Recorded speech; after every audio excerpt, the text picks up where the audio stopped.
Saludos, buenas, bienvenidos a Ciencia Natus.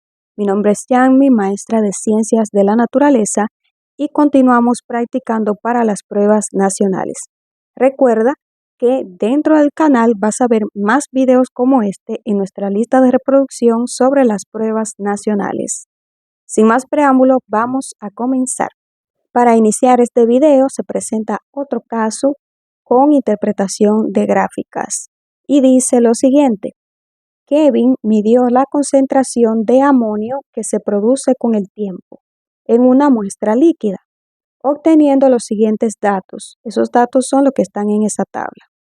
De acuerdo con los resultados obtenidos, ¿cuál de las siguientes gráficas tiene los nombres de los ejes correctos? Muy bien. Lo primero que debo de hacer es observar la tabla.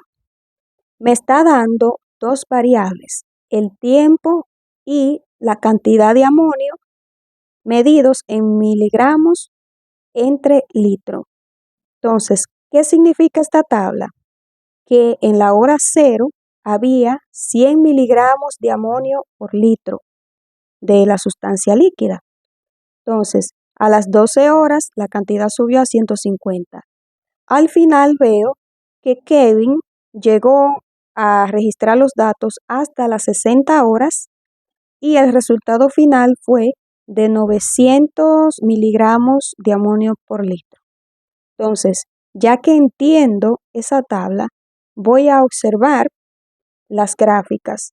Cabe destacar que en las pruebas nacionales siempre te aparecerán 4 opciones de gráficas, pero para resumir, solamente he puesto 2 porque considero que con eso es suficiente para explicar bien cómo leerlas. Arriba lo que te pidió fue identificar cuál es la gráfica que tiene los ejes correctamente.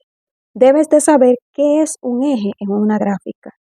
No son más que cada una de las direcciones del plano. Por ejemplo, está el eje vertical, que es de arriba hacia abajo, y está el eje horizontal, que es el que va de izquierda a derecha. Lo primero que tienes que saber es que los números tienen que coincidir con el eje en el que se presenta. En la gráfica A me doy cuenta que el amonio está en el eje vertical, de arriba hacia abajo, y se encuentra ahí al lado izquierdo de la tabla. Y me doy cuenta que el tiempo está en el eje horizontal, que está en la parte de abajo de la tabla, porque va de izquierda a derecha. Lo que tengo que cerciorarme es si el lugar en donde está el nombre de la variable coincide con los números que se le ameritan dentro de la tabla que ya me habían dado. Al observar esta tabla y la gráfica, me doy cuenta que sí coincide. ¿Por qué? La columna del amonio va desde 100 hasta 900. Y si me fijo en los números que le acompañan, va más o menos por esa misma sintonía. Va desde el 0 y veo que van aumentando en 200 y llega a un punto donde es a 1000. Sin embargo, cuando me da 60-900, el último puntito no llega hasta arriba, hasta 1000. Está entre la mitad de 800 y 1000, que representa el 900. Si esto te confunde, hay un video anterior a este, te lo voy a dejar aquí arriba en una tarjetita, donde explico cómo leer una gráfica paso a paso. Bueno, continuamos. Abajo me doy cuenta que en el eje que se llama tiempo, también coincide con el rango numérico que está en la tabla. Veo que va desde 0 hasta 80 y en la tabla va desde 0 hasta 60. Aunque no esté exactamente terminando en 60, por lo menos sí veo que va en concordancia, o sea, ¿a qué me refiero? Analizando la gráfica B, que es la que está incorrecta, si te das cuenta está todo al revés. En la parte del tiempo, en el eje del tiempo te pone de 0 a 1000, pero en la tabla el rango que te da es de 0 a 60, o sea que llegar a 1000 ya se sobrepasa demasiado con el margen numérico que se maneja en la tabla. Y si voy al eje del amonio, ahí mismo en la gráfica B, yo veo que va de 0 a 80, pero esto no me representa los datos de la tabla porque en la parte del amonio debe de llegar por lo menos a 900. Por esta razón, la gráfica correcta con los ejes, todos los ejes nombrados y en el lugar correcto es la de la opción A. En nuestro segundo caso dice que un científico está realizando una investigación sobre la calidad del aire en la región de Santo Domingo Norte. Se cree que el vertedero de Duquesa tiene un efecto negativo sobre la calidad del aire de la región. ¿Cuál de los siguientes procedimientos permitiría confirmar o rechazar esta hipótesis? Vamos a analizar cada una de las respuestas e identificar si tienen sentido con lo que me está pidiendo. Dice aquí, A. Medir el nivel de satisfacción de la población que vive cerca y lejos del vertedero. Esta opción es incorrecta porque tú quieres investigar sobre la calidad del aire, o sea, qué tanto agente contaminante está en la atmósfera, en ese aire. Y si tú haces una encuesta para decirle a las personas qué opinan de la calidad del aire, eso científicamente no te dice nada. Porque una cosa es la opinión y la percepción de nosotros y otra cosa es la medición directa del fenómeno. Entonces, en este caso, tomar las opiniones de las personas, de la población, no necesariamente te va a decir algo concreto y totalmente científico de lo que tú quieres investigar. Entonces, esa se descarta. La opción B dice, medir la velocidad del viento en diferentes estaciones del año y compararla. Esta tampoco es correcta, porque la contaminación no depende de la velocidad del viento, ni la velocidad del viento depende de la contaminación. Es más un fenómeno meteorológico. Entonces, en este caso tampoco procede. La opción C dice, medir la calidad del aire en lugares cercanos y lejanos al vertedero y compararlas. Esta respuesta es la correcta. Si yo lo que quiero averiguar es si ese vertedero afecta el aire, entonces recuerda que en un experimento yo siempre debo tener un punto de comparación para ver si hay alguna diferencia. Lo ideal es que tú tomes el lugar donde está el vertedero y tú tomes un lugar que esté lejos del vertedero y que no tenga ningún otro tipo de vertedero o de industria que emane sustancias en el aire. Tú haces el mismo tipo de medición en ambos lugares y después tú vas a ver si hay una diferencia en la concentración de esos contaminantes. Si es igual, significa que el vertedero no está afectando el aire, pero si ves que hay una mayor concentración casualmente donde está el vertedero, entonces ahí tú sí puedes llegar científicamente a una conclusión de que ese vertedero sí está involucrado en la presencia de esos contaminantes en el aire. Luego tenemos la última opción, la D, dice medir la temperatura del aire en los lugares cercanos y lejanos del vertedero y compararlas.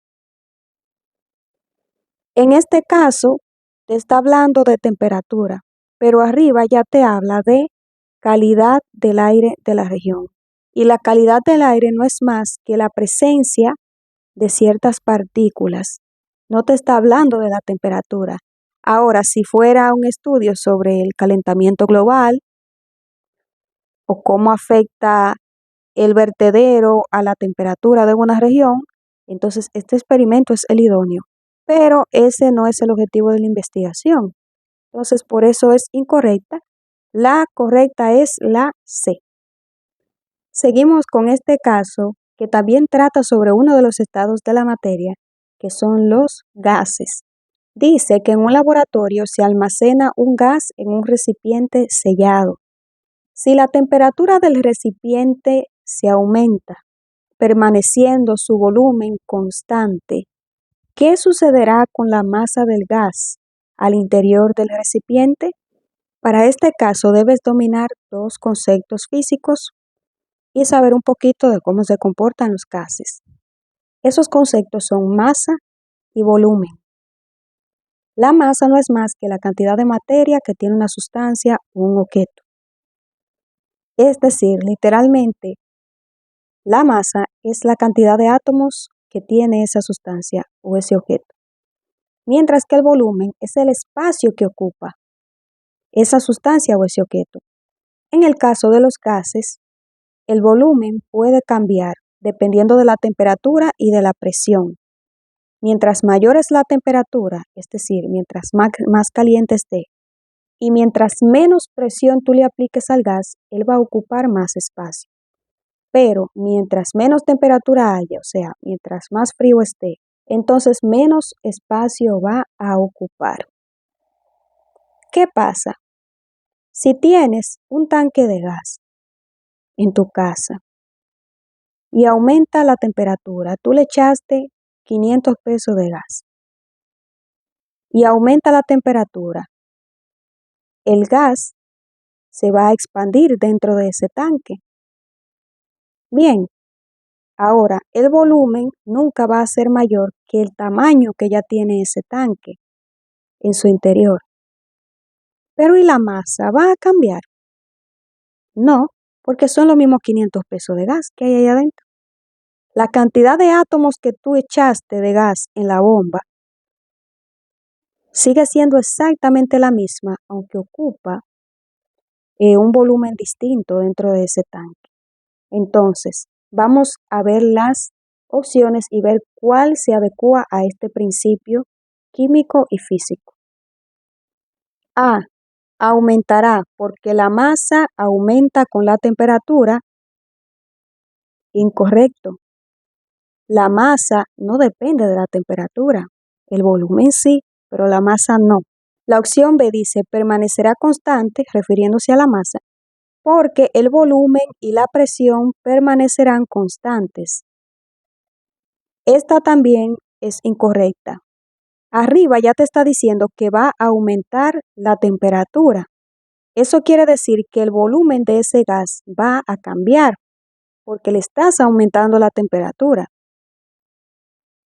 La presión sí permanece constante porque se encuentra todavía dentro del mismo recipiente y en ningún momento te dijo que se le aplicó una mayor presión. Entonces, esta también es incorrecta. La opción C dice que la masa disminuirá porque aumentan la temperatura y la presión. Aquí vuelve el asunto. Te está hablando de que la masa depende de la presión y de la temperatura, cuando no es así. Eso depende eso incide en el volumen, no en la masa. Por lo tanto, la respuesta correcta es la D. Permanecerá constante porque la masa es independiente de la temperatura. Esta es la correcta. En el siguiente caso habla de dos grupos de estudiantes que hicieron un experimento. Dice, dos grupos de estudiantes realizan un experimento para determinar la cantidad de agua que hay en diferentes frutas. El experimento realizado por cada grupo de estudiantes se describe a continuación. ¿Cuál de los experimentos es el adecuado? El grupo 1 tomó una porción de 50 gramos de fruta, después ellos comprobaron el peso, luego deshidrataron esa fruta y la volvieron a pesar. Mientras que el grupo 2 tomó 10 porciones, cada una de 50 gramos de fruta, comprobaron el peso, deshidrataron las frutas y luego la pesaron de nuevo. Vamos a entender el experimento. Ellos toman la fruta y la deshidratan. Deshidratar quiere decir que le aplican calor para que se le evapore el agua. Entonces ellos vuelven a pesar esa fruta. ¿Por qué? Si por ejemplo la porción de la fruta inicial pesaba los 50 gramos, la deshidratan y después de sacarle todo el agua quedó en 20 gramos. 50 menos 20 son 30, es decir, se perdió 30 gramos de agua. Esa es la base del experimento. Entonces repetimos la pregunta que dice, ¿cuál de los experimentos es el adecuado?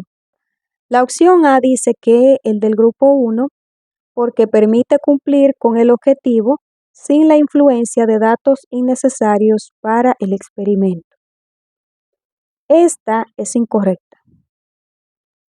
¿Te acuerdas en el caso donde trabajamos las mediciones de un cable, de la resistencia de un cable? Para reducir el margen de error de cualquier medida, lo ideal es que tú hagas varios intentos de esa medida para promediarlo y tener la medida más cercana a lo exacto posible. El grupo número 1 simplemente hizo una repetición, ni siquiera podía llamarse repetición. Hizo un intento de medición y listo. En este caso, los resultados no van a ser tan confiables porque fue de algo que se hizo una sola vez. La opción B nos dice el del grupo 2, porque al hacer más mediciones en diferentes porciones de fruta, se reduce el error del experimento. ¿Qué opinas? Esto es correcto, justamente por lo que te expliqué en el caso anterior. Si ellos hacen 10 repeticiones de lo mismo y luego promedian los resultados, entonces se van a dar cuenta si realmente se sigue un patrón en la cantidad de agua que tienen esas frutas. Es decir, que los resultados van a ser científicamente más confiables.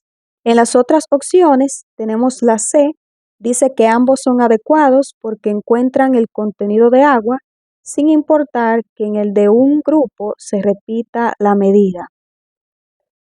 Bueno, en este caso estamos trabajando un asunto científico y si ese estudio es serio de verdad, tiene que hacer obligatoriamente varias repeticiones. Y la D habla de ninguno, ya aquí descarto totalmente porque descubrimos que en la B sí están siguiendo el procedimiento como va. Entonces, esa se descarta. Continuamos con este caso químico con la identificación de grupos funcionales. Dice que observes la siguiente imagen. ¿Cuáles son los nombres de los grupos funcionales 1, 2 y 3 que aparecen unidos al anillo bencénico en la estructura? Muy bien, observo la imagen y veo que en el número 1 está el oxígeno y el hidrógeno OH. En el número 2 tengo carbono, oxígeno e hidrógeno COH. Y en el número 3 tengo nitrógeno y dos átomos de hidrógeno que se puede decir NH2. Entonces, lo primero que debes de saber es el nombre que reciben estos grupos funcionales. Aquí te voy a presentar una tabla con los principales grupos funcionales químicos. En este caso, cada vez que veas un OH, es bueno que sepas que este grupo químico se llama hidroxilo.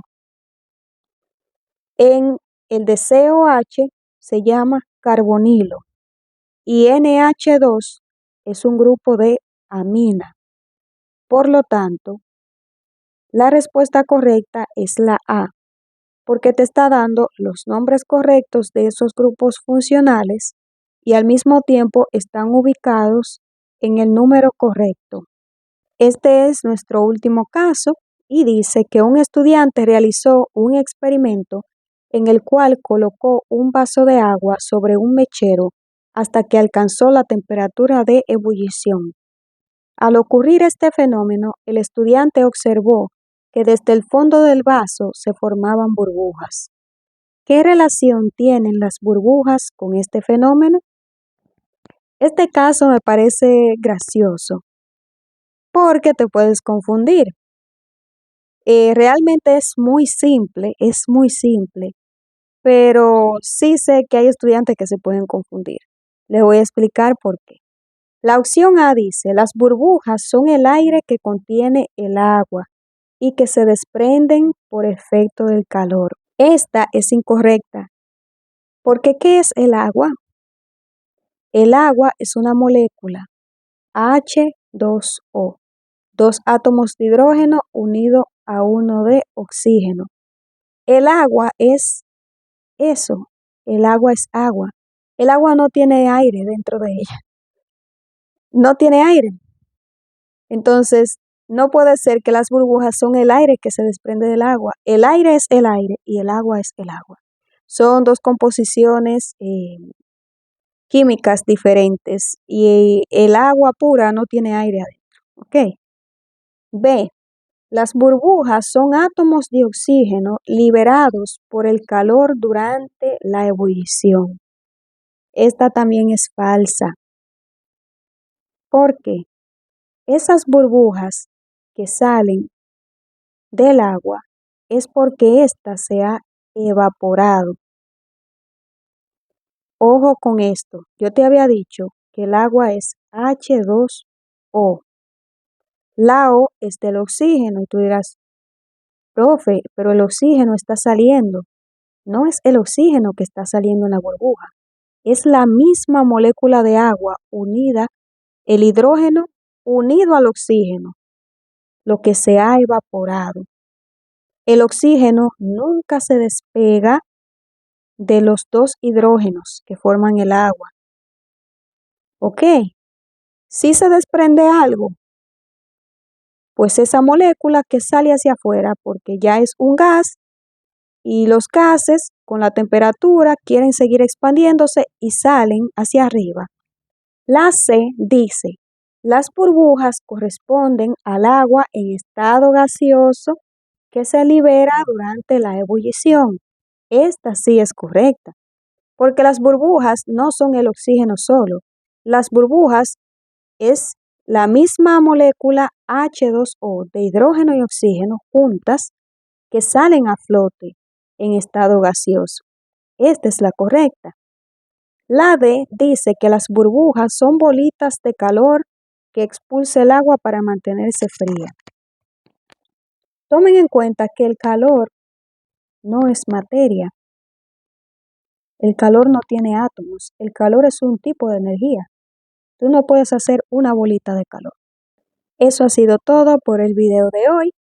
Hasta el momento son todos los casos que tengo disponibles. Espero que te hayan servido. En caso de que tengas un compañero que lo necesite, puedes enviarle este video. Y nada, estoy pensando hacer 2 videos más que serían complementarios, a ver si el tiempo me lo permite. No son de casos directamente, pero sí son muy importantes. Nuevamente, muchas gracias y nos vemos. Bye bye.